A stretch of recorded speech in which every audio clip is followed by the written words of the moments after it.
I've got the band No Takebacks here on the Popko Project Podcast. How you guys doing? Doing wonderful. How about you, man? Oh, so I was saying earlier, man, I got to start doing these in the morning when I wake up and I'm ready to go. These late night ones. Yep. I'm sure it's not easy for you guys know. there. I always thought like, oh, it'll be good. It'll be at night. People will be available, but like it gets late quick. Yeah, it really does, especially this time of year. Yeah, Sneaks up on you. Mm-hmm. Yes, but we have got some big news out of the No Takebacks camp. Got a new single coming out February 14th.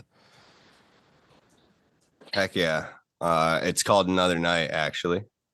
Another Night. Is it a Valentine's Day themed song? Sort of. If you're thinking in the terms of like breakup, I guess. Yeah. We're trying to bring people into their sadder side of their feels for Valentine's Day this year. Like we need help with that.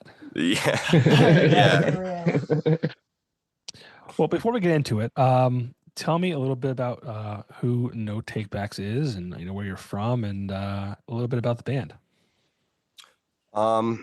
So No Takebacks is originally like my creation. It's what's left over of an old band that I used to be part of called Brighter Days, where I took some old songs and decided to move forward with continuing writing them and finishing them out on my own. And then recruited help of a couple people to play with me over time. And then eventually, was able to talk one of my members, Brendan, into rejoining the new band. And then found two more friends of mine, Reese and Tristan, here to fill the rest of the lineup out officially, finally. So Brendan got pulled back in, huh? Yep, I did. He never really left. There's no escaping Tyler. Yeah, that's true. I never really did leave. So, and where are you guys based out of? Montrose, Pennsylvania. Montrose. I don't know why you thought you're in Scranton. It's in between Binghamton, New York, and Scranton, PA, but we do a lot of Scranton-based shows more than Binghamton. So yeah, Scranton's our like stomping ground. Yeah, turf kind of. Pretty much. Yeah. I think that's kind of where I first heard of you guys, because I've been, on the radio show. I've been playing you guys for, it was back in probably 2019, 2020, and then I left. And I came back and I've been playing some of your new stuff. So No Takebacks has been a thing for a while, though. Yeah, a hot minute. And you released a couple singles late last year. One was called Caught Up. That was released in December. And then you released one with Altered Pink called Before You're Gone. Yeah. And I'd have to say, like I said, I've been playing your stuff for a while. I've listened to all of the No Takebacks songs, and I really feel like that Before You're Gone is probably your best work yet. Thank you so much. In my opinion, for what it's worth. Thank you. No, I genuinely appreciate that, and I know the rest of these guys too. I think that the entire camp has felt the same way about that song. Everyone on our team has stated over and over again how that's like everybody's favorite one. It's just so good. It really is. Do you think that just, how much involvement did that project have with you guys? Gosh. So actually I wrote that before the rest of the guys here joined the band, and it was kind of like more work of mine and Matthew Jenks of the band, the Magwas. I think now he works in a band called Weekend Therapy. Mm-hmm. And he's my producer for most of that song. And him and I just sat down and I threw out the idea to him, and we worked on it and worked on it and worked on it. And when it came to the end of the song, I didn't really have like a definitive part written yet in the studio. And I can't remember if it was me or Jenks threw out the idea of getting a feature on there, and that it would be really cool to like incorporate somebody else from the local scene. And I knew that I wanted to do like a duet style for years now. I just hadn't found the right piece to do it. And this seemed like the perfect moment. plus I was looking for somebody with like a Jetty Bones style voice, which is a band based out of Ohio that I'm a huge fan of, and just has that voice. It just ended up being the perfect combination for the song. Now, did you have her part written for that, or did she kind of come in and add to it like that? After some time, I did end up writing out her part as time went on there, because there were periods where we took like a break from the song in the studio and revisited it. Yeah, it's a great song. What's that about? So it's gosh, it's a little deep. Let's go. I don't know how deep I can get on here. Can I Go get deep. like okay? Balls deep. So to be completely real, there was a point last year where I was really depressed, and I had been taking medication for bipolar disorder and OCD, and I had thought that after a failed relationship and my uncle passing away, and then my best friend telling me that he was going to be moving out of our apartment, just kind of all weighed on me. It happened like all at the same time. So I had decided to try to OD on my medication because I didn't feel like anybody was listening to me or anyone was hearing the problem. Sorry, shaky in my voice just talking about this, because I've never really like been able to say anything about it ever. If you don't want to continue, please, by all means, don't. No, you're completely good. I think it's important to speak on mental health. You know what I mean? I just did an interview about that a couple weeks ago.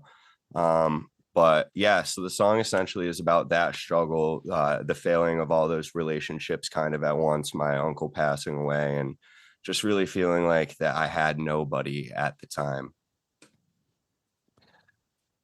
And would you say the song helped you get through that? Yeah, absolutely. 100%. It became like my therapy. And that happens a lot. And I think that, music for, not only for the consumer and the listener, it's also that very much that for the person writing it. Yeah. And I remember I so. remember going through COVID and just like thinking about, thankfully, a lot of musicians I feel like took advantage of like the break, quote unquote. But I was like concerned like with like the mental health of musicians in general, because part of being a musician is performing and being out gigging and connecting with fans and all that kind of stuff. And I was like really concerned with like the mental health of the scene and where that would go. For sure. Did you struggle with that at all? Any of you guys? I mean, that was around the time I was trying to start my own band personally, and the whole COVID aspect just made that hard and threw all of that off. Just made it hard to find people that actually wanted to come out and make music. And yeah. But I feel like people got through it okay, for the most part. For the most part. I know I personally wasn't doing a whole lot during COVID. I've gone through periods of like releasing music sporadically, but never being consistent and taking breaks for my mental health as such. And that was mostly one of those periods of time for me. Well, I mean, yeah, taking a break is good too. I think a lot of people like enjoyed. I mean, they didn't enjoy COVID, right? Because it was terrible, but things kind of slowed down a bit. Oh yeah, everything slowed down a lot. Yeah. Mm-hmm. Yeah, thankfully we're far removed from that, so it seems. Yeah. Not as far as we can be. Yeah. Yeah. Knock on wood that it never happens again. Yeah, knock in on our wood. lifetime. There we go. Yeah, knocking all the wood here. Yeah, for real.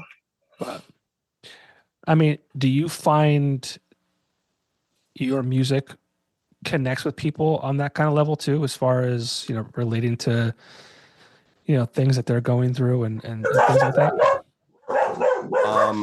Not my dog. It's not my dog. Sorry about that. Brendan's Sorry dog. about that. You're good, brother. I hope so. It's rare that like people say anything about if it meant anything to them in that manner. To me, it does happen on occasion, but like I said, it's kind of rare. Yeah. I mean, so I guess in that perspective, we have seen it relate to people in a small manner so far, Yeah. which is just cool to see even that. I mean, I hope it's relatable to people in that sense that they find help or even therapeutic release through sharing the experiences in some of our songs, or even just asking the questions if anyone is listening. You know what I mean?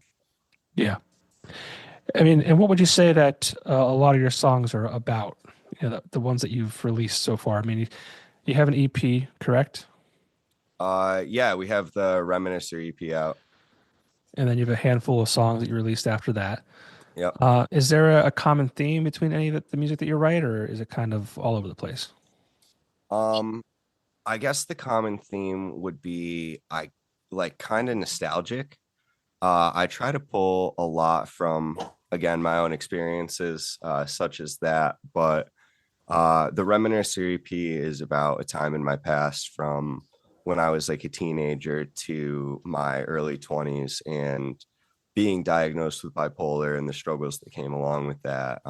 Having to, getting kicked out of my home, having to find somewhere to live with one of my friends finally at some point, because I mean, things were just so bad mental health wise that there was just no dealing with it. Really for anyone that was in my sphere of life for a while. So that EP kind of encompasses that sort of thought. And the new songs, I guess, refer to the last year of my life or so. In just the sense that they're way more current on what's actually occurring and what's been occurring in my life and what has occurred since the last EP, and in the last year or so. Have they been better days? I wouldn't say they've necessarily been better, but I've been better at finding the silver lining. That's good. That's half the battle, I think. Oh, always, for sure. We're trained to think a certain way, and I think that at the end of the day, all that negative thought is just learned behavior. So if you can fight that, you can teach yourself to think more positively. Yeah, it's hard, especially in the world that we live in. There's, and I think social media has a lot to do with that. And if I can get off of it, I would. It spreads so much negativity. It does, and it's just constantly. It's just constant, like in your face, and it's almost like you can't win.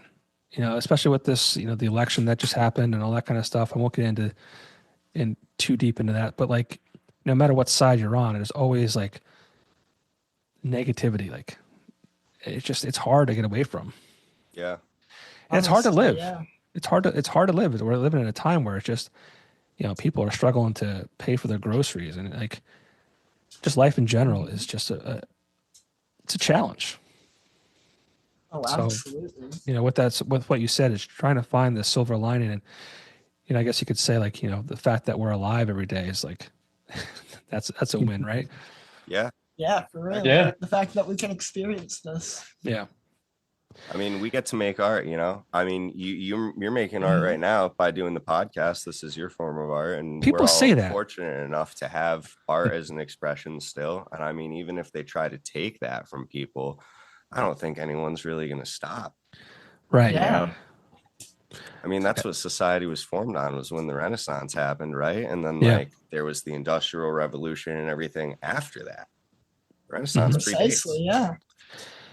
Well, that's what like you're saying about art, like, and this is kind of a good segue, I guess. Like, I think it's always cool, like, as artists, right? Like, your music is going to live on forever as long as like, it's recorded and documented somewhere, and we have the internet that hosts the music digitally. Like, it's so crazy to think that like something you create today is going to live on far longer than you will. Exactly, yeah. Yeah. There's still music from like the 1920s, 1930s, and before that around, honestly. Yeah. I think it's like one of the, even like painters, like they paint a picture, like it's such a cool like Exactly. outlet. And I think it sucks because I feel like I mean, you're growing up too. It's like, oh, I want to be a musician, and people are like, do you have a backup plan? Because that might not be a good idea. Like the arts in general kind of get this like, shit on, Yeah, Yeah. they really do. which is unfortunate because that's going to have like the longest impression, forever. Mm-hmm. Yeah. Yes, it will. And how do you feel about that? Like, how do you feel about like writing music that, people might find, 20, 30, 40 years from now? You ever think about that? It's a representation of you at some point in your life. So Not only that, of our time. So- exactly. Yeah. It's a huge representation of the time we live in too.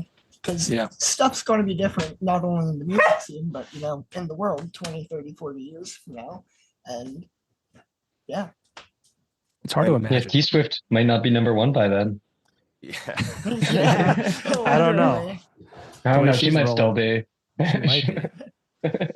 Could you imagine 40 years from now? Hopefully I'm still alive in 40 years, but like, you imagine she's still doing it? No, That'd be they're crazy. going to keep her around forever. They're going to do with her what they did with Nixon in Futurama. I was about to Yeah, say that- Futurama. Put it in the Put jar. it in the jar. Yep. I wish I got the reference. I wish I did. Ah, Oh my gosh. Oh. Oh man. Well, what was it like working with Jenks? I know like I feel like he's been a part of a lot of the local scene, especially within the last like 2, 3, 4 years. I've seen his name attached to a lot of local musicians. What was it like working with him? It's honestly great. It's kind of like it's very much like just to go in, hang out, have fun kind of vibe, but like work is very much getting done and very precisely getting done. He has like a exact method to how he does things, but it's just such an at-home vibe. Like his mom comes in, brings in snacks. His family comes in and greets you. The dogs are jumping around all over the place the whole time, and then in summer when it's like warm, you can jump out in his pool and swim, hang out. So it's just like a really chill, like again, like I said, at home vibe. And his method is just so laid back. He's willing to like work with and try pretty much anything, and pretty experimental too, and pretty good at adding in his own touch and letting you know if something could sound better, and He has a definitely not very scared good to tell ear. you. Yeah. Mhm. That's one thing I Well find put. so cool about producers and things like that. Like they could take a song that might be good as is, but they can hear something or think of something to add to it, and it just takes it to that next level. Precisely, yeah. That's something wild producers can do, honestly. Yeah. I always wish like I think I have a good ear for music, but I have like no knowledge of music as far as like writing or recording or anything like that. I couldn't even tell you what a note was or whatever. So I was able to like kind of, how do I explain this? Be knowledgeable in the space where I could like, be like what Jenks does and things like that. Yeah. But I remember back in the day, this is like with Aaron Bruck, who's currently the bass player and vocalist in Breaking Benjamin. We'll back up vocals. What this is back in early 2000s when he was playing in bars to sometimes 100 people or sometimes to 10 people. And he was in a band at the time called Panacea, and we would be at the bar. He'd do his set, close down the bar at 2:00, and he'd be like, "Yo, come outside. I want you to hear what we're currently working on in this band. I want to get your thoughts on it." And it's been cool to always have that kind of like respect from musicians to kind of like, we want you to hear it because we think you have a good ear for it.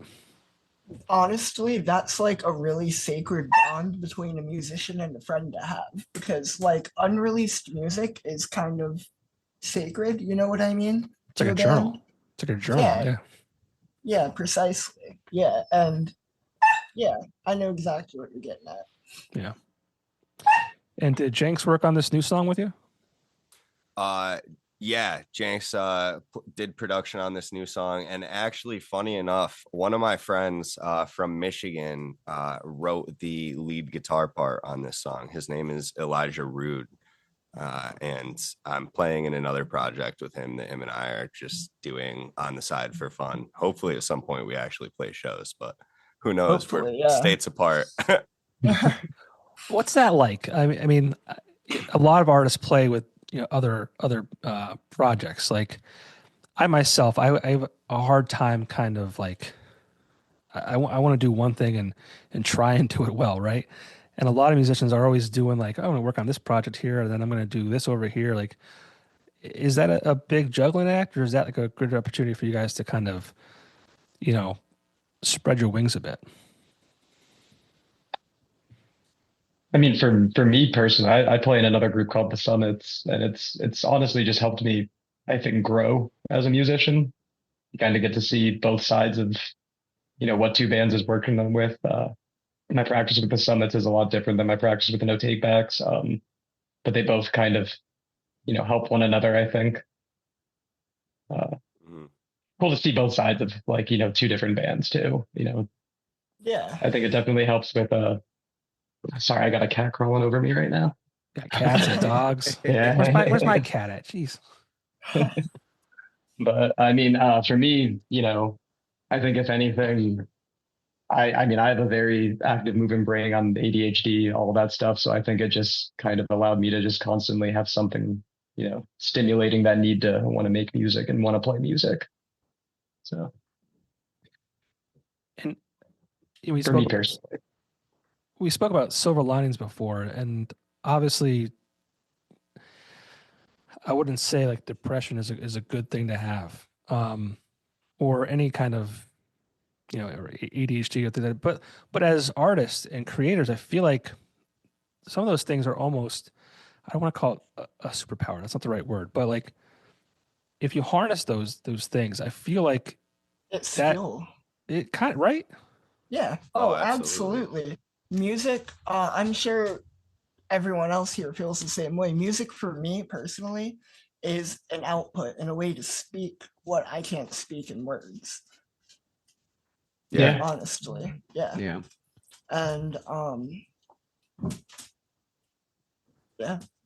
It really helps like deal with those emotions that might be hard to voice naturally, Yeah. Yeah. And Tyler, you were saying you read a lot about things that you're going through, and I always find that fascinating too. Is musicians who write about things that they're going through and working through, or versus musicians who write about things that they haven't been through. They just kind of paint this story, this picture. And I always kind of find it interesting both those sides. Yeah, dude. I personally don't understand how people can write songs about stuff that they haven't Right. gone through, because Yeah. like I can't do it. Like it's all personal experience for me. And I mean, like, trust me, I've tried. I just can't. Like, I can't do it. I can't just make things up like that. Now, I don't know if that comes to like lack of imagination, or maybe I didn't read enough books as a kid. I don't know if any of the other guys have an issue with that sort of thing.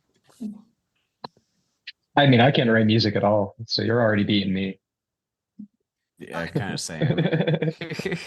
I mean, I'm on the fence. I kind of use you guys to fuel my creativity, and that's why. Actually, kind of same. I get that. Yeah. That's kind of why we all. Oh, sorry about that. Go ahead. No, your floor.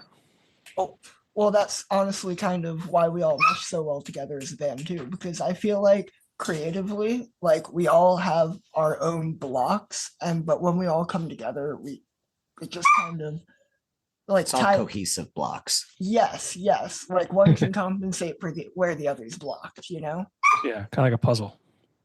Exactly, precisely like a puzzle. Yeah. And as far as your backgrounds go, I mean, do you guys have the same kind of influences, or do you kind of come from all different backgrounds? How does that work? Oh boy. Oh no. Yeah. I love this part of the question, just because I always find it. when I interview metal bands and I ask them that kind of question, it's always like they always say like the most off the wall, like stuff you never even think of that they kind of Yeah. pull from. But I mean, what's that like for you guys? I know for me personally, I have the softest style of music. Well, yeah, the more That he soft does. style of music. And I like gravitate only Excuse towards me. alternative, indie, punk kind of sounds mainly. I think the rest of the band is much heavier than I am. Well, Tyler, I'd who say- are some of the bands that you kind of have inspired you over the years? Sea Haven is a really big one. They're like a West Coast band. Not too many people that I talk to ever really have heard of them. But their lyricist Kyle Soto is who I try to take my style of lyricism from as well. And the story so far, of course, is a huge influence on me. I think that that's kind of apparent in some of our songs, as well as Knuckle Puck and bands like Real Friends as well. All Time Low was the band that like got me started playing guitar. I'm not sure if any of that ever shows through in any of my music, but that's a fun little tidbit. I think I made a rant about the story so far after they came to Montage last summer. Oh, I had such a good time at that concert, actually. I was so disappointed with their performance, to be honest with you. I'm trying to think of. There's a song that I wish they would have played that they didn't, and yeah, I made a big rant on social media about that. It was mixed reviews. Well, I mean, I think that's important about music, you know, as everybody's can have their own opinion on it. For sure. It's Yeah. so subjective, which is like a good thing and bad thing, I guess. I do Mhm. wish that they would have played more of their old songs in that performance as well, personally. Well, I think I made the comment that I just felt like I got ear fucked the whole time. As bad as that might sound. And I felt like I was mad they didn't play the one song because I felt like they missed an opportunity to kind of like slow things down and kind of connect with the audience. Yeah. And I can't. What the hell song was it? I hope it's the right band that I'm talking about here. Where is it? I can't think of the name of the song. It was a slower song. Gosh, they have a couple. Clairvoyant, maybe? That's it. Clairvoyant. Yep. I'm like, what a chance to like just slow things down and have the whole audience like sing with you. That And I would be felt they were sick. just like Yeah. 110 miles an hour the whole time, which is fine, right? I mean, it's their stage. But I was just like, oh man, I get what you're saying. Some breath in their performance there. yeah. But Tristan, how about you? What are you digging into? I'm the new guy to the punk pop emo scene, admittedly. I'm the new guy to the band in general. I'm just the new guy. But I mean my parents, I was raised, driving in the car listening to Tom Petty and Bruce Springsteen. So, I didn't have, a lot of, any of the influences that, you kind of hear coming through in No Takebacks. That's okay. But honestly, since joining, though, I mean, you can even my wife is the biggest like Warped Tour child. She was all about that, and she's I think as excited as I am to be in No Takebacks, I think she's more excited than I am that I'm in No Takebacks. She's like the biggest fan, and she's actually made me a huge fan of this music. And No Takebacks has made me a huge fan of this type of music, just because, like, those are the cool parts. I became a fan of theirs and then got asked to play drums with them. So I was super excited. So, it was great for me. But It's such a great yeah, I genre. definitely come from a different background. Yeah. My playlist right now, I think like my top songs, it's like No Takebacks. And then under that, I think there's like Pink Floyd and like Tool. So it's all over the damn place. But yeah. Yeah, I think like pop punk and emo is such a great genre. I mean, I'm old, right? So like I'm looking back at like early 2000s, 2000, 2001, when I, Jimmy Eat World and Dashboard Confessional, and so much of that music is tied to, my youth, like growing up, and I didn't even think about it being emotional like back then. It just kind of like, and maybe it just was because I imagine I was probably an emotional person, and that's why that music kind of connected with me so much. Just going through what I was going through, was just finished high school and into college, trying to find myself and who I was and where I was going and all that kind of stuff. And like that genre, it just kind of, I think, even blew up even more now than it did maybe back then. For sure. And like that's kind of the stage of life that I'm in right now. I'm fresh out of high school. I'm the baby of the group. So and that's honestly one thing that like really appealed to me about not only No Take Backs, but pop punk in general. Just it holds a different type of emotion, and it just speaks in a different type of way than most music. And kind of like you and I were even just saying the other day, that it's such a broad range of emotion that you can have within one genre. Yeah. Like you can have metalcore that, I mean, it still has its good range of emotion, but majority of the time it's either just like we're really angry or we're really sad about something. Or angry and sad about something. Yeah, at the same time. Yeah. But pop punk, I mean, very much even like how you were describing being in college, you can have music about finding yourself, you can have music about heartbreak, new beginnings. Like there's so much range to pop punk. And honestly, when I first joined No Take Backs, that's one thing that really spoke to me about like the variety of emotion that was through the catalog of music. That's one thing that really spoke to me. Yeah. Yeah. So being the young guy, the young kid, the young boy, what are some of your influences? Oh, so I Katy mean, Perry, T right? Swift. oh, totally. Oh, always love me some T Swifty. But no, so actually growing up, my dad was huge into like thrash metal, butt rock, if you will, like Metallica, Megadeth, Slayer, stuff Creed? like that. Creed. Sadly, Yes, yes. that's what I'm talking Hold me now. Oh goodness. With wreaths wide open. Yeah. Oh He played Next that show. when you were born. He played that song. yeah, totally. Popped right out of the womb singing that, man.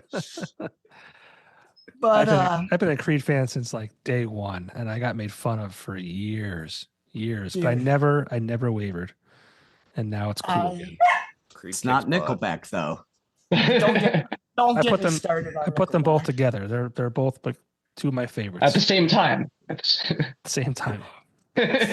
Funny Dueling enough, Nickelback and Creed. funny enough, some of my friends recently did a actually Nickelback and Creed tribute band called Crack, and I saw videos of the performance and it was pretty good. Is that available online? I'll have to do some research and I will get back to you. Are they from our area? Are they going to play again? Let's go. I'm not sure if it was a one-off or not, but Wow.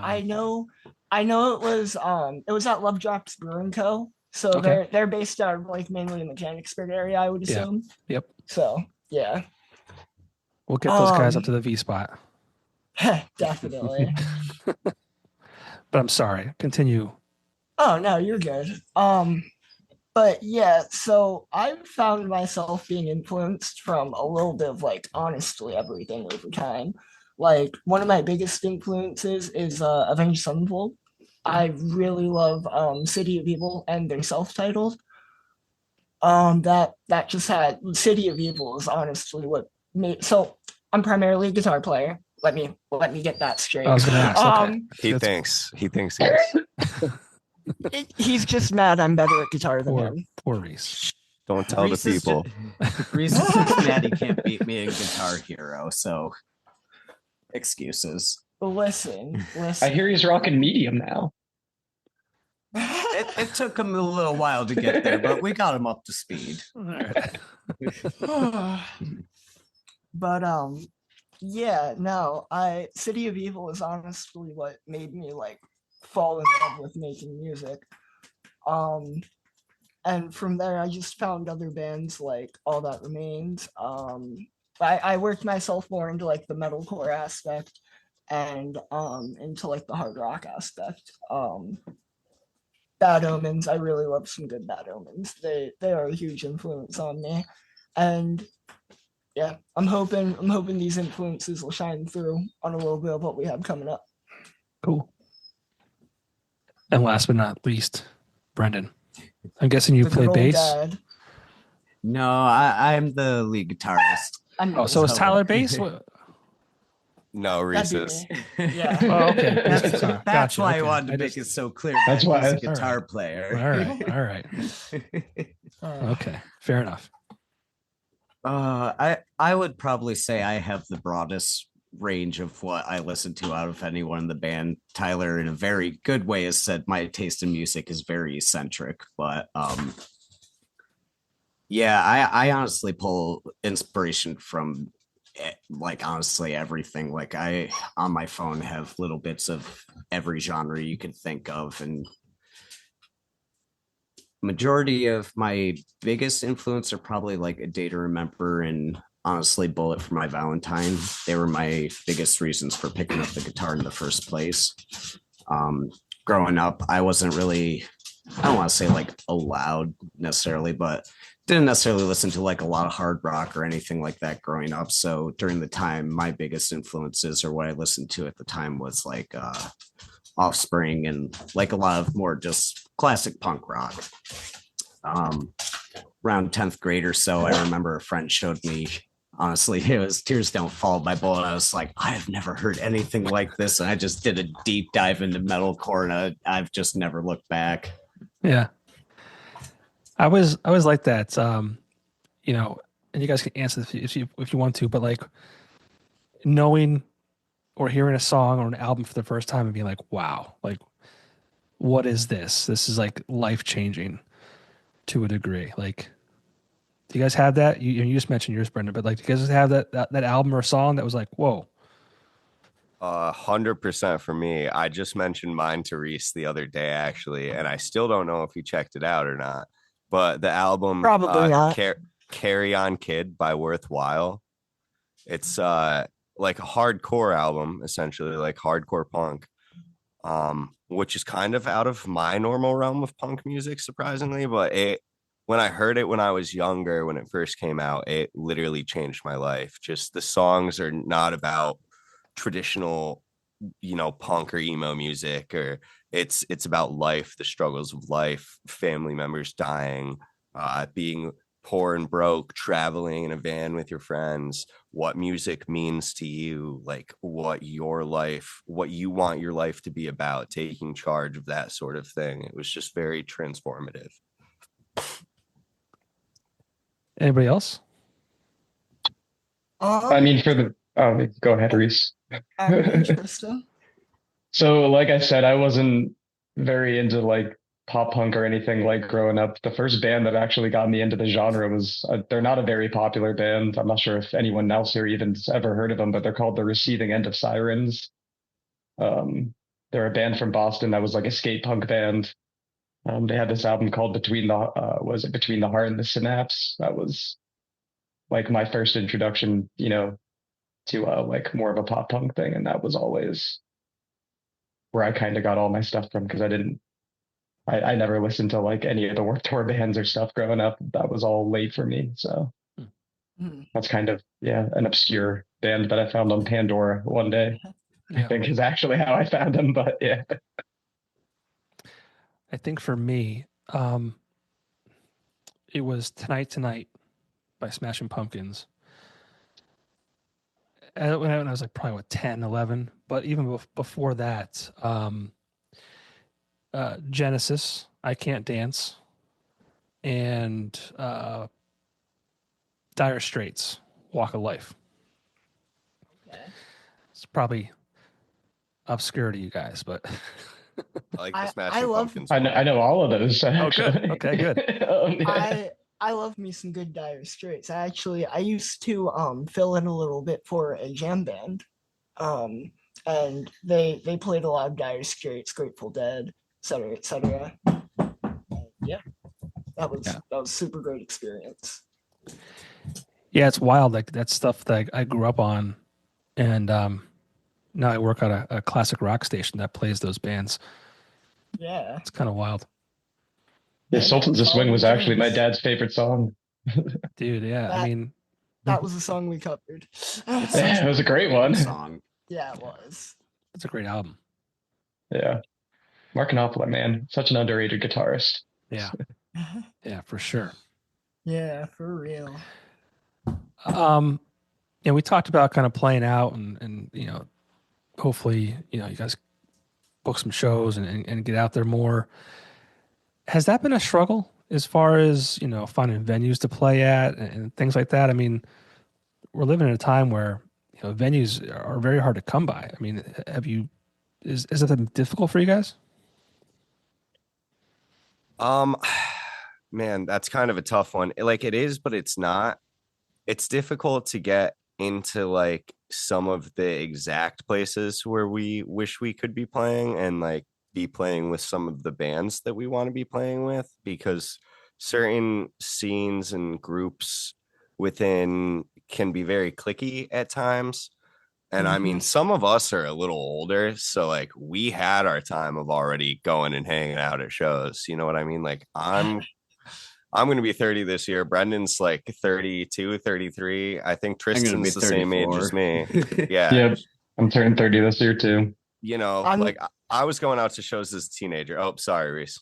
Oh, I'm literally turning 20 this year, and I'm going to be making these old guys feeling like they're 20 again. You Just have you to. wait. You're so You far guys are behind. all young. You guys are all young. Yeah, we got to start going out to shows again. Yeah. At the end of the day, but it's been Yeah. kind of difficult, like for the most part, just because, like I said, certain scenes are very cliquey, and until you get in and like kind of make a little bit of a name for yourself in certain areas, it's hard to really like land the opportunities that you're hoping for in the beginning. And I'm very grateful to the people that do give us those opportunities, and I'm very grateful to the people that have allowed us to kind of make our own scene in the places where we have and kind of do our own thing and throw a lot of our own shows. And honestly, we're having a lot better luck booking regionally and like out of Scranton and Binghamton than we are booking in area. Okay. So. Do you think it's hard for original bands to kind of get a fair shot? Meaning, like a lot of bars and places like that, they want to have music being played that maybe they're cover bands and things like that because they want That everyone knows and John. they want to go Yeah. out, have a good time, have some drinks, and hear music that they know. So the question would be like, as an original band who has their own songs that people may be hearing for the first time, does that put you at a disadvantage? So, I think so. in a sense, it can, but it's about just sneaking your covers in and like sneaking covers into your set strategically to keep the people interested. And Yeah. you know what I mean? Yeah. It's really about what you do with your like the cards you have, I guess, Yeah, I mean, you're talking to a guy who loves local original music. I mean, Yeah. I've dedicated this podcast to mainly that, and then the show on the radio to only that. So it's like, I wish that there were more venues, out there available for, unsigned artists, local artists. Mhm. But I mean, it's a business too. Like I wish I had the money to open up a venue to just like, I didn't care if it lost money or if it broke even that'd be fine. But like so many places are in the business to make money. So it's like, it's hard to, be a space for that style. Well, so honestly, I really think every scene has a spot like that. Not like every scene, don't get me wrong. Not every scene is as fortunate to have a spot like that. but it just really depends on like how far and deep down you dig. You know what I mean? Especially nowadays too, since after COVID, the music scene has taken more of a DIY approach. Me personally, I've noticed a lot more people are actually starting to go out of their way to open venues like that. Like, Good. I recently heard of this tiny little warehouse venue open down in Harrisburg called Old Brush Hardcore Labs or something along those lines. And they're slowly becoming a staple in the local scene because that's a spot where like the original small bands can come out and, you know, play their music and get a crowd. That's awesome. Binghamton So- has a decent amount of spots like that as well. Because Yeah. we have friends that we're going to be doing a little tour with later in April. Can't say too much on that yet, though. Yeah. But they're playing up in Binghamton at this new spot that this girl, Raven, who goes by Wrist Guards on Instagram, in case anyone wants to hit her up. I know that she's always welcoming new bands through the area and putting on shows. They throw like house shows and shows at local skate parks and stuff like that. And they're a group of younger, kids, probably Reese's age. I shouldn't be saying kids, they're like early 20s. They're kids. They're all like throwing shows and just like trying to make it work the best that they can and doing a lot with what they have, and I think that it's really cool to like see a resurgence of that since it is becoming so hard to like book certain venues. I know we personally have to get better at adding covers. I think Reese said that to try to like hint that at me. A little bit. I think Reese is like wise beyond his years. I try to be, Don't but give him too much ego. He's gonna but he's gonna get you guys out to different shows more. Gonna add some covers. It's gonna make us 20 again. Can you make Nope. me 20 again, please? Yeah, well, come on out, dude. yep, yeah, come on out. Come hang out at a show, man. Right? I would love to. It's one thing I owe every year. I'm not big on resolutions by any means, but every year I do say like I want to get out to more shows, and every year I just seem to get busier and busier with whether it's work stuff or the podcast or my family. Like my son keeps getting older and he just keeps getting busier, and now my daughter's growing up and she's getting busy. My wife's she's going back to school for MBA. It's like all these things have monopolized my free time. That's why I do these so late. The kids are in bed. The wife's probably like enjoys me not being around, but it's so hard to get out. And I would love to do more of that because I just feel like, I love what you guys do. I love what the local scene does. And it's just like, I'm also 42 and I'm fucking tired. Hey man, you're Brendan doing can a lot relate. for the local scene Yep. too. So Well, I Yeah. appreciate that. But yeah, it's just, I wish I can get out and support more. I get I mean, that. you're doing a lot better than the people complaining that they don't have $60 to drive 3 cities away and still won't pay $5 to come to a local show. So Yeah, for real. Mhm. That's gotta be tough, that's- right? I think that's my biggest gripe with like, a lot of local music is, I see people complain all the time about the Yeah. astronomical price of concert tickets. Yeah. And then if I ask them if they've gone out to see any local artists, they're like, well, no. Yeah. Like you've got all these great artists right in, 10 minutes away from you. But Well, it's one thing that's like cover charges are a big thing. And like, that's one thing that has not increased over time. It's no. cover charge. You could pay $5 to see, 8 bands or $10 to see 5 bands or whatever it might be. Yeah. But yeah, it's tough. I wouldn't want to Or you be. can pay $100 plus Ticketmaster fees to drive 4 hours away and see one Yeah, band. Literally. Brutal. It's brutal. Yeah.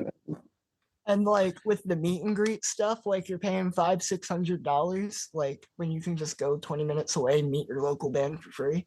Yeah. Mm-hmm. Yeah, Just well, come we'll to the hang out with merch you for table. free.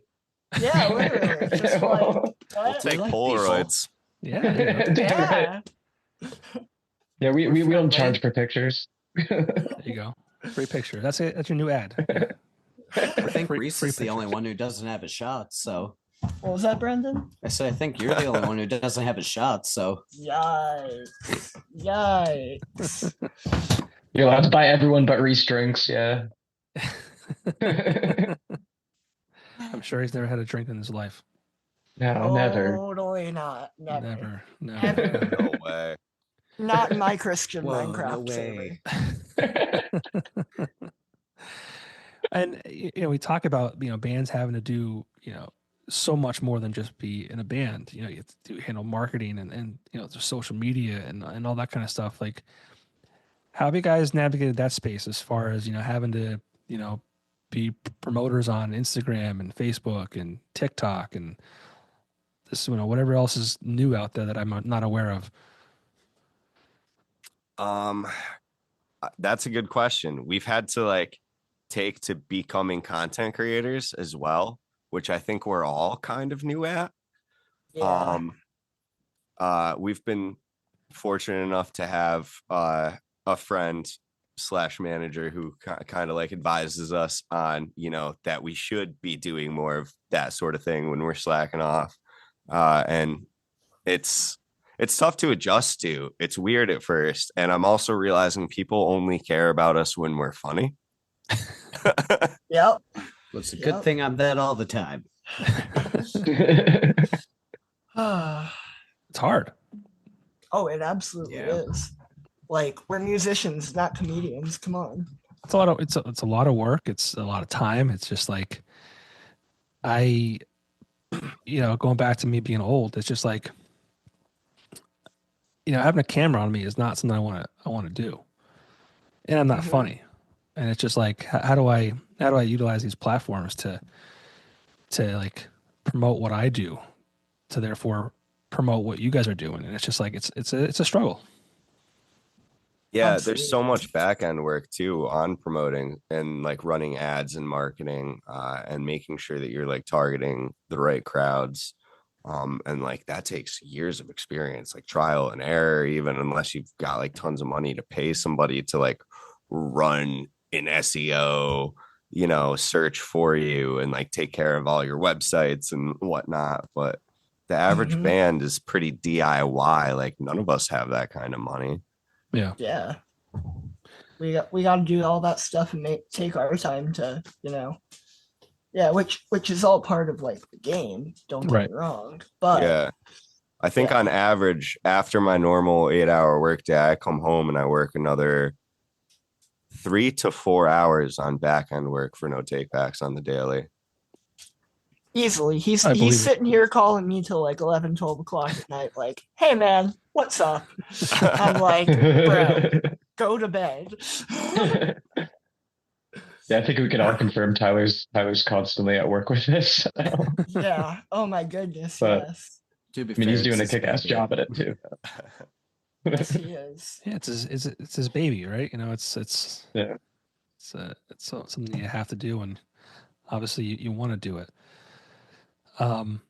Reese, this might be a good question for you because I can't figure it out, and it's probably a valuable thing to have you in the group. But what are kids doing these days? I feel like the kids your age aren't going out. They're not doing anything. They're not. They are sitting in their bedrooms saying Skibbity Ohio Riz literally all day. That is no joke. With broccoli haircuts and stuff, right? Jesus. Yeah. Bro, are you even mewing? No cap. Yeah, no cap. Bussing for real. So I work. My main job is I teach kids karate, and you're just bringing me PTSD right now to my normal Yo, can teenage I class. This is my teenage class right now. Can I join your class? What? God, no, Reese. They're already distracted enough. All of that is just foreign to me. It was you just dropped me in the middle of Japan, and I have no idea. I am way too old for that. I don't understand any of the language. Riz, I get Riz. I understand that. That's Can you kind of explain it to me? What's that? Well, Riz is he does Riz. Riz is having charisma, right? I guess. Game or Pretty something. much. This is why Yeah. Reese needs it Pretty explained much, to him. He has Literally. one. But the rest of it, the no cap and the skippity So- toilet bowl and stuff, I don't get any of that. Yeah, is my toilet bowl Skibbity? How are we determining this? The only thing I know that Skibbity Toilet is something I saw in I think Walmart with a head in it. Yeah. I don't know what that means. I've been subjected to it, and I'll fill you in here. So it's this video of this song, I think, that this, I don't know, kid must have made of like this animation of this head in a toilet, and it's just spinning and singing this song, but I can't like remember exactly what the song is. One of my other friends who's about Reese's age showed me. Was it Eli? It was Eli. Well, this happens every generation, right? Like, I mean, there's things that I'm sure that I did that my parents were like, "What the hell are you talking about?" But this is like new level, I think. It's a lot different than YOLO. That's what I Yeah. remember from like when I was in high school. It was like YOLO, that type of YOLO, stuff. I was like, this, FML, yeah. I was like, like- this is. I feel like they're at a different level than that now. But Yeah, We definitely are. Like, come on. Come on. yeah. You say Skibbity Toilet, and there's no like, I'm lost. But Yeah, man. Yeah, And like YOLO. where does Ohio come into it? Like, Well, Ohio's a state. well, yeah. Are you sure? Not anymore. No. I don't think Ohio's real. Yeah, Ohio totally. it's not. It's a myth. I mean, pigeons aren't real. You're not wrong Government there. drones. drones aren't real either. Yeah, they came out today and told us what that was. Did you see that? I didn't What did they know. say it was? I'm super curious. It was not the enemy. It was approved, flight things or whatever. I just saw a quick thing on it. They were all approved. There was probably some hobbyists involved as well, flying different drones, but they were doing some surveying, but they didn't get into detail. But they said that they were all approved and it was not the enemy. So, but we've been lied to before. So, I mean, yeah, that's totally transparent enough to just Mhm. run with it. Mm-hmm. Totally. so the press secretary told us today. So Yeah. we'll see. I liked the conspiracy theorist that they were, and I'm still not sold that it wasn't this, but they were surveying, they were like looking for like a lost nuke somewhere. I had heard that. Yeah, Yeah. that seems like more realistic than they were all approved and they were just it's all fine. It Honestly, does, yeah. unless he's looking at like running a natural gas pipeline or some sort of pipeline again, because like where we live, there's a lot of surveying by drone actually for the natural gas pipelines and whatnot, and where Yeah. they're gonna put new rigs. Mhm. So I mean, that would also kind of make sense. Yeah, Have we considered aliens? there was talks of that, obviously. Yeah, that's I can't figure out- just more fun. yeah. Are we Surveying just sounds gonna- boring. Alien sounds exciting. Yeah. Are we just gonna look past the fact that, like, right in the middle of COVID, the CIA actually did confirm aliens? Yeah, I mean, it's one of This those is things. going That, a crazy route, man. yeah, well, nothing's like surprising anymore. Like, yeah, whatever. Yeah, literally. Like, we got more important things to deal with right now. Like, what's Yeah. up, guys? People are dying. We need vaccines. All that kind of shit. Yeah. But Mhm. aliens. But Aliens. I mean, gotta get the History Channel here quick and do that guy. I guess this is a good time to ask this question because it's kind of fictional. I like to ask people. So there's an asteroid is going to hit the Earth, and I'll let you guys each answer separately. Asteroid coming to Earth, it's going to hit. Like it's going to hit. World is over. There's no Will Smith. There's no Bruce Willis. They're going to save us. Like it's going to end in 3 days. What are you doing in those last 3 days? And you can travel anywhere you want to, like instantly. What are you doing in the last 3 days of your life? It's over.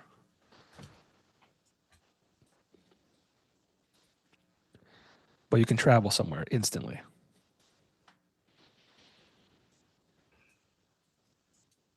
Where are we holding a music festival, boys?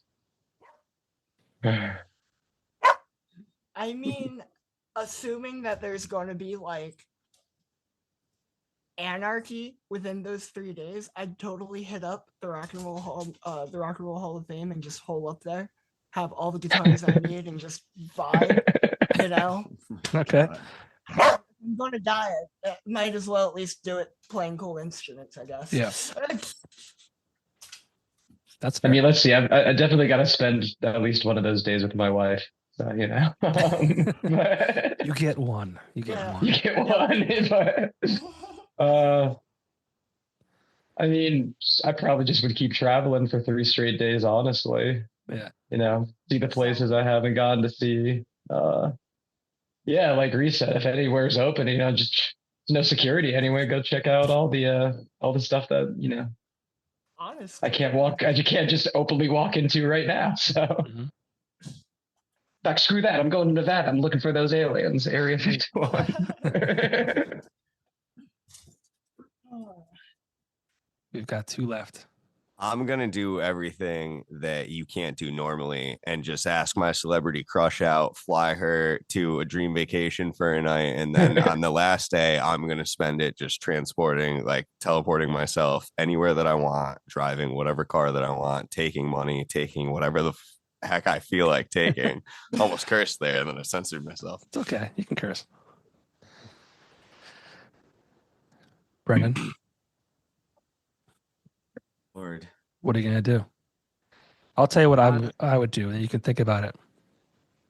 I'll give you a few more seconds here. I would probably do a bunch of drugs because I never had before. fair point. I never had before. I don't know what any of that's like. I've always been on the straight and narrow. I've stayed away from the bad things. I've never experienced that euphoria that it may or may not bring to you. And I mean, if I got hooked on heroin, like I'm going to be dead in 3 days anyways. Who cares? So we don't have to worry about that. So I would do It's very drugs. solid. I don't know if I would do that before or after my last day, which I would probably take my family to Disney World because they love it there. And we would just act like nothing was wrong. So we just enjoy Disney World and pretend it wasn't happening. I wouldn't tell my kids. And yeah, so maybe I would do that first and then drugs, or maybe it'd be even cooler on drugs.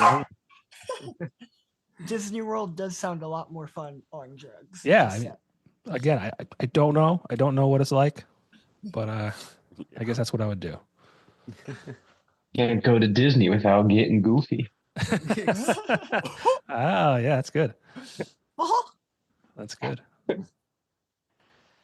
Me, honestly, I'd probably at least spend one of the days with my family. Kind of similar to Tyler, I would probably just ask my crush out and just go travel a whole bunch of random places, and then probably the final day I would just take a good solid day for myself.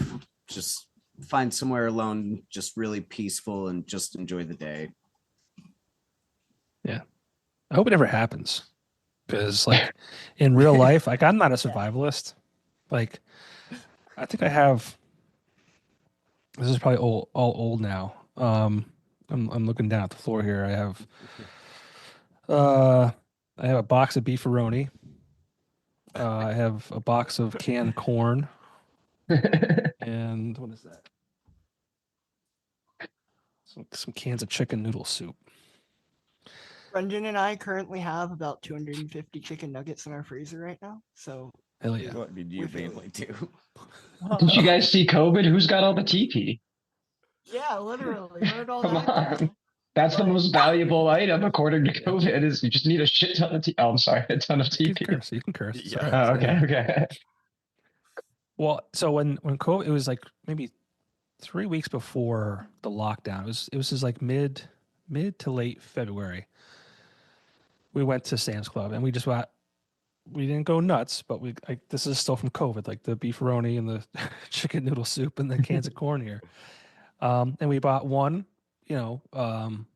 large thing of toilet paper because I mean I was going to use it eventually anyways, and I always do buy a big pack, and then a big pack of paper towels. But we didn't go like looting and like buying tons of it. But yeah, that was a wild time. So yeah, I hope that never happens because I'm not, like I said, I'm not a survivalist. This stuff's all old, and So during my kids aren't going to COVID, make it. my girlfriend's dad actually just bought like probably a 30-year supply of MREs, and they're still just chilling in her basement. And yeah, so You never I know. yeah, you never know. But if you have all that, people are going to find it. And if they find it, I hope they eat the bubble gum. Yeah, Reese, you just told everyone in this podcast that you have that. Yeah, you told my 5 listeners that you have stuff. My 5 listeners are going to come find you. Yeah. Oh, And your nuggets. Yeah, you're in trouble. oh no, not my nuggets. Yeah. Are That's you the going to biggest take my loss ketchup right too? there. How would you ration those if that would actually happen? You have 250. Would you like be allotted like 2 per meal for like 5 days? All right, hold on. Let's break this down. I think Brendan should just get Gotta rid of get Reese scientific. first and then save all the nuggets for himself. I know how this works. Just straight to the eating of the person and then save the nuggets. Oh. What was the question about the MREs? So, to last about a week, to have 3 meals a day, you could have approximately 11.9 nuggets per meal. Per meal for 11 for That's a actually week. pretty good. Yeah, for a week. That yeah, you'll How big are these nuggets, man? I mean, they're nugget size, Tristan. I mean, come Yeah, on. man, they're nuggets. Listen, but are we talking like the boneless bite-sized nuggets or like Wendy's-sized chicken nuggets here? We're talking like them McDonald's. I accidentally gave you 9 instead of 10 nuggets. Ah, gotcha. Okay. Yeah. Yeah, screw McDonald's. No, McDonald's is good. They're probably my favorite nuggets. It's a toss-up between. I'm a Wendy's, tenders guy McDonald's. myself. I don't know how Burger King is still open. Who goes to Burger King? Their burgers are pretty good though. Like, No, I, their so food's I don't go trash. there often, but they do have really big burgers, like disgustingly massive for no reason. Yeah. I love it. I'm a But that- mozzarella stick fiend, and they added mozzarella fries, so that's the only reason I go to like Oh BK. man, Yeah. Mozzarella They're fries. actually good, Oh, thank you for that, Tristan. I'm a fiend for mozzarella sticks too. Now dude. I They're have to good go. too. I'm not gonna lie, they're not All bad. right. Burger King for lunch tomorrow. All right. Just nothing else but the mozzarella fries. There's got to be a food review on it now. Yeah. I say Yeah. everyone thanks Tristan. Yeah. Thanks, bud. Don't, let's talk if about- you dislike it, you don't come back. I'm gonna trash no takebacks if they suck. Gosh. Yeah. This fucking band. All right, guys, I'm on the high stakes in this. These guys don't know what they're talking about. Let's Oh. boycott their music. Shittiest food review I've ever heard. Don't listen to the new song coming out. It's terrible. Well, let's talk about that and we'll wrap things up. The new song, February 14th. I think you said the name of the song before we started, but I forget already what it was. Another night. Another night. Okay. Did we talk about we've gone so many places tonight. Did we talk about what that song was about, or did I kind of push it off until the end here? I don't know if we touched on Yeah, let's do I it. don't, this one I don't yet. think we did. I don't think we did. I think I said like, before we get into that, let's talk about the band itself. So yeah, We let's just asked like what the Valentine's Day aspect of that other was, I think. Yes. Thank you. Yeah. Thanks for bringing it full circle here. Trying to break people's hearts here Yes. on Valentine's Yeah. Day. Yeah. So talk about if you can. I mean, I know a lot of bands don't want to talk about the songs too much because they want to leave it open to interpretation. I respect that, but feel free to talk about this new song coming out February 14th, and then we'll talk about the year ahead, and then we'll wrap things up. Cool. So this new song again is one that I recorded before rest of the guys here joined the lineup fully.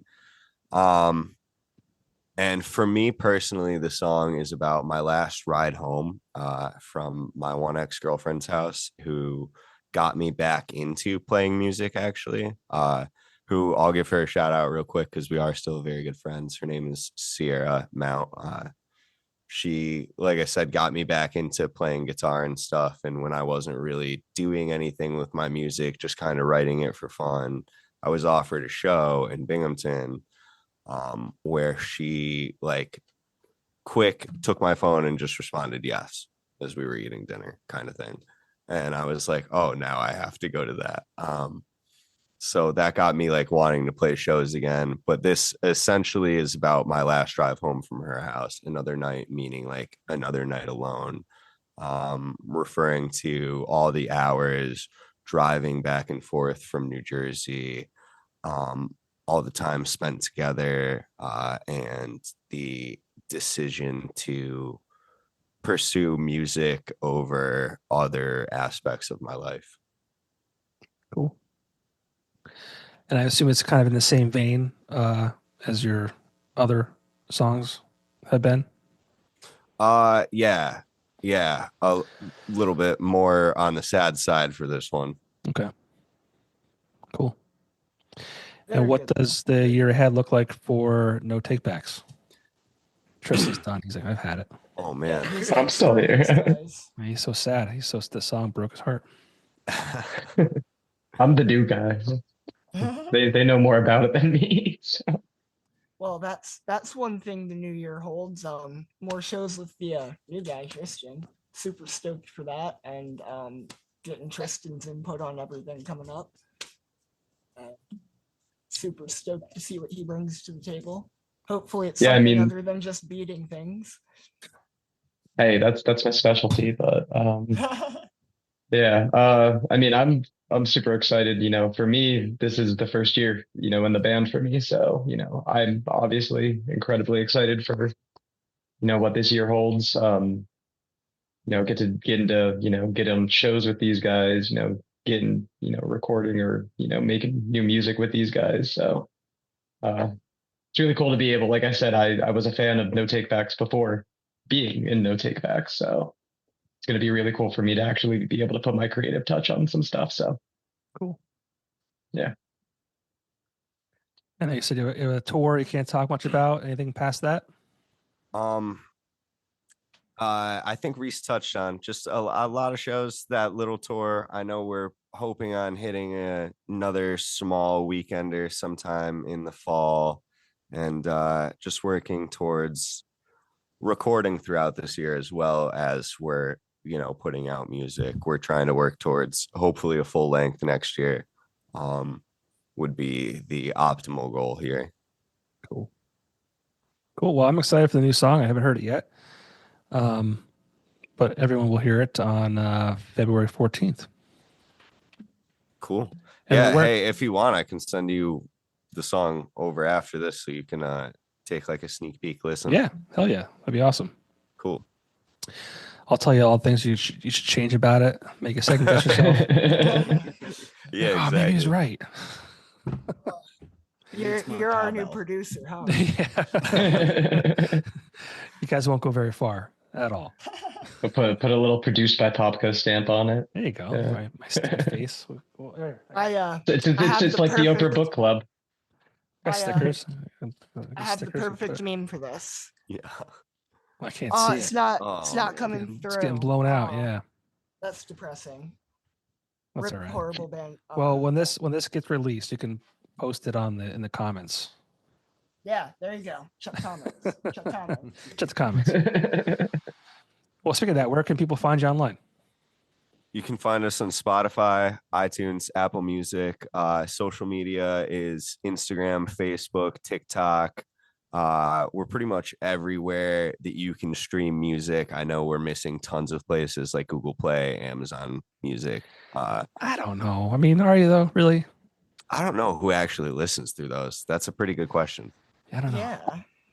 I It's have Well, like, almost mean- always Apple and Spotify these days, I feel. I think I one friend mean- that listens to Amazon Music, but that's about it. That I know. It'd be cool to come on rotation on an Alexa every once in a while. you know? Sure. That would be cool. Hey Alexa, play No Takebacks. Shh. Don't set mine off. YouTube as well. We've got some music videos out, and we're actually going to be releasing a music video with the single on the 14th. Oh, awesome. Yeah, I actually wanted to touch on that because I know you kind of did some DIY videos too for some of the songs in the past. Yeah, Rooftops, actually, the single off of Reminiscer EP. I filmed the entire music video with the help of one of my friends and the rest of my, fill-in lineup for that time period. And it ended up being really cool. This ended up being another DIY production from the band. Unfortunately, it only features my face. But the rest of these guys were there working behind the scenes. Nice. And our manager wrote the script for it, so we're hoping it comes out pretty good. Awesome. So new music and a video for it on the 14th. Yeah, Awesome. absolutely. Very cool. I'm glad you mentioned that. That's cool. I'm looking forward to that. Yeah, hopefully it gets a good response. Yeah, I'm sure it will. I mean, like I said, I have 5 listeners that will definitely know about it. So. And we love them. We're counting on you 5. That's right. Spread the word. Yeah. Tell your 5 friends and tell the other 5 friends and tell 5 friends. Yeah, it's going to go viral before you know it. That's how it works. Well, guys, thanks so much for taking the time tonight on a Tuesday evening. I really appreciate it. And looking forward to the new song on the 14th. Absolutely. Thanks for having us, dude. Yeah, it's for super sure. Cool. This is our first podcast as a band, cool. like ever. So it's pretty neat. Well, I was thinking too, Tyler. I mean, I think I've spoke to you through Messenger, whether it's Facebook or Instagram, for years now, and we've never really talked at length before. So this is cool. Yeah, it's been cool to like actually have the communication. Yeah, it's not just words on a screen. Yeah, exactly. Yeah. Well, hang tight once I hit pause or stop rather for like 2 seconds and let you guys go. For sure. All right, guys. Thanks so much again. Thank you. See ya. Thank you.